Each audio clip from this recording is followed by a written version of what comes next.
Аштай энэ тоглоомын үндсэн зарчмыг нь танилцуулаад өгье. Энэ одоо яг нэгдүгээр анги яг одоо хэрэглэгдэх тоглоом байхгүй юу? Тэгэхээр яах вэ гэхээр ингээд дандаа цифрүүд байж байгаа. Цифрүүд. Тэгэхээр энэ цифрүүдээ доош нь харуулж ингэж тавьчаад ээлж ээлжээрээ энэ цифрүүдээс суглаад тэгээ гэр барьж одоо гэр байгуулж тоглоно. Гэр байгуулна гэхлээр одоо нэг хос үүсгээд тэрнийга гэр гэж тооцоод байгаа байхгүй юу? За чи авлаа. За чи ихнийхийг нь авлаа. За 8. Одоо ахаад 2 дахь орлогоо хийн. Дахиад авлаа. За энэ хоёр хэрвээ 10 болж явах юм бол чиний гэр байхгүй юу? Дахиад авна. Ойлгосноо. Одоо чи энэ хоёрыг нэг нь 9 байж, нэг нь 8 байж, гэр болж чадаагүй учраас энэ хоёрыг ингээ бусдад харуулад ингээ тавьчих. За чи яа. Чи яа. Паста. За 7 одоо 3-ыг татах орлого хийн. Энэ хоёрыг татахгүй шүү дээ. Энэ хоёр чи 8 9 2 юм чи тийм ээ.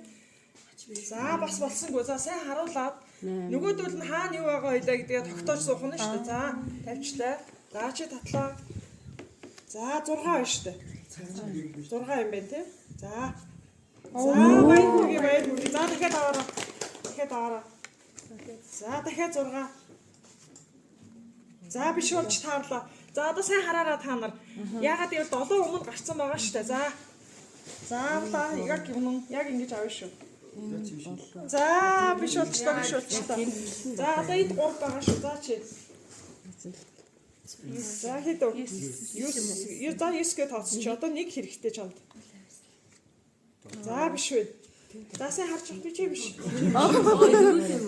На энэ дөрөв. За 3. За миг тоглохоор нэг зүйл ажиглагч байгаа. Тэр нь болохоор 10-ын тооныхоо бүтцийг хүүхдүүд давтаж байгаа. Дээрээс нь бас тэнд төдийн тоо байгаа шүү, энд эдийн тоо байгаа шүү гэж анхаарлаа дээд зэрэгээр төвлөрүүлж байгаа байхгүй юу. Тийм учраас энэ бол хүүхдүүдэд одоо нөгөө бидний хүсэж байгаа нөгөө сэтгүү үйлдэлүүдийг хөгжүүлэх, оюуны одоо тасгал, задлан шинжлэхт одоо хийсвэрлэх одоо юу байдгийг тийм ээ тийм байгаа шүү. Тэрийг татвал тэд болох юм байна. Энд чинь нэмээ сууж гол нь нөгөө математик чадвар нь болохоор 10-ын тооны бүтцээ давтаж байгаа байхгүй юу.